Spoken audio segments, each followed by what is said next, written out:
Hello, this is Sally Hoskin, Master Gardener with Becker County, and we're talking about pollinators, the importance of attracting pollinators to your yard. And in order to do that, you have to have special plants that pollinators like. Now, in the last section, we talked about milkweed. Here is a different kind of milkweed. The genus is still Asclepias, but it is a different species. As you can see, it has the same characteristic with seeds on a parachute, kind of a parachute, like the seeds of dandelion come a little bit, but you see the different shape to the seed pod. That plants another of its kind, and the caterpillar, monarch caterpillar, likes this plant. Let's move over now to Blackeyed Susans, which are a very common wildflower and easy to grow. If you want something easy to grow, my goodness, take a Blackeyed Susan and plant that. Now, looking at this, we can see it has a very dark center.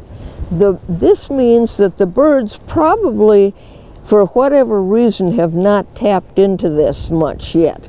Whether they didn't prefer this or whether they just, it wasn't ripe enough, who knows.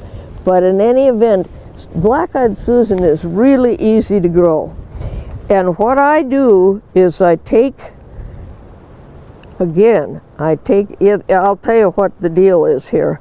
The deal is these seeds are not totally ripe yet. I can feel the dampness but you can see the seeds.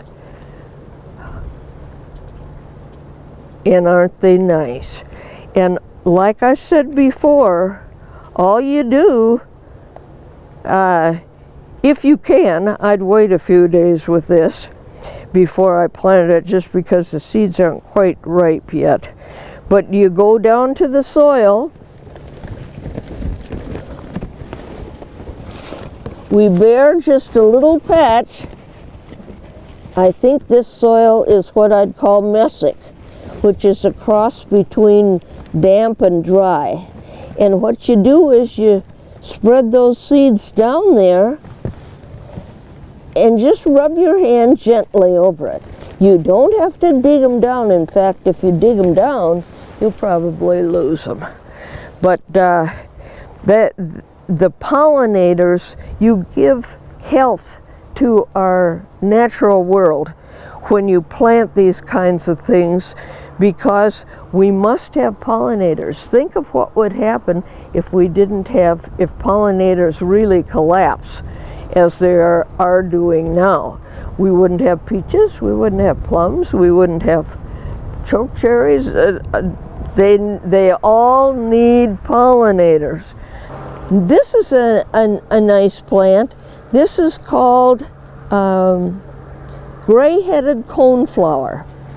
And this one needs certain soil. Look at the seeds and how easily they come off. That means this is really ripe and those seeds are going to be going off. And all this party who owns this plant needs to do is bare a part of the soil and put those seeds down there and rub gently.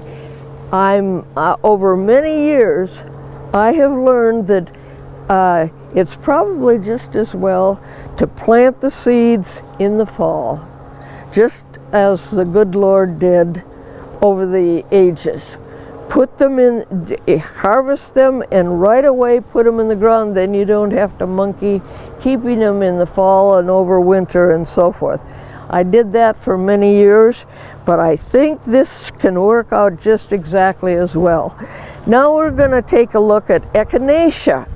Echinacea is purple coneflower, and it has two different species that are common around here.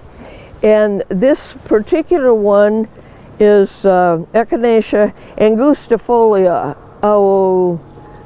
Wait a minute. I'm not sure of the species, but in any event, it is purple coneflower. And here again, we just check to see if the seeds are ripe. And all you do is monkey around a little bit to see if the seeds come off easily. And boy, they do here.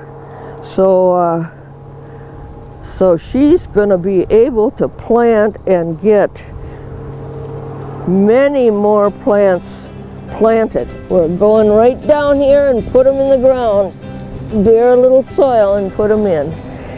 That's all there is to do. Thank you very much for watching.